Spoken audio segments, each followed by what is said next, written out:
অস্বীকারী এরা জাহান্নামে যাবে। আল্লাহর আয়াতকে অস্বীকার করেছে, কোরআনকে অস্বীকার করেছে, এরা জাহান্নামে যাবে।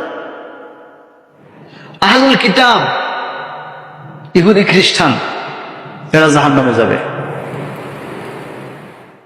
মুশরিক যারা শিরিক করে তারা জাহান্নামে যাবে।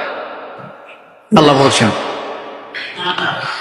ইন্নাল্লাযীনা কাফারু মিন আহলিল কিতাবি ওয়াল মুশরিকিনা ফি নারি জাহান্নাম খালিদিনা ফিহা উলাইকা হুম শাররুল বারিয়া। আল্লাহ রাব্বুল আলামিন বলেন, যারা অস্বীকারী কাফের, আহলে কিতাব এবং যারা মুশরিক শিরিক করে, এই লোকগুলো জাহান্নামে ঢুকবে।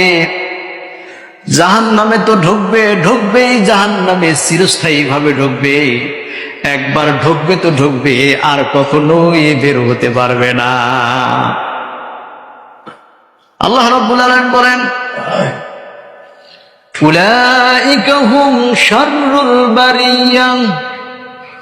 ওই আবাসস্থলটা হবে, এই জাহান্নামীদের আবাসস্থলটা হবে নিকৃষ্ট, এত নিকৃষ্ট হবে যার বর্ণনা বিভিন্ন জায়গাতে আল্লাহ রাব্বুল আলামিন কোরআনুল কারীমে দিয়েছেন। সুবহান।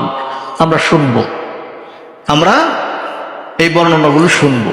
জাহান্নামীদের আবাসস্থল যে কতটা নিকৃষ্ট, এই বর্ণনা বিভিন্ন জায়গায় কোরআনে আল্লাহ দিয়েছেন, আমরা এটা শুনবো।